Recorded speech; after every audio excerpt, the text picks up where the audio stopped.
Hmm.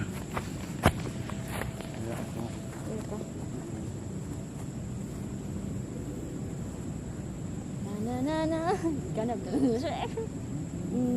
Wala nga daw buhay kasi mga okay. Kala na mo nito ang kuantay.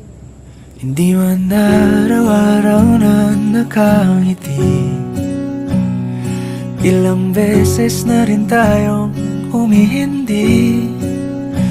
Di na mapilang ang ating mga tampuhan, away bati natin di na namamalayan.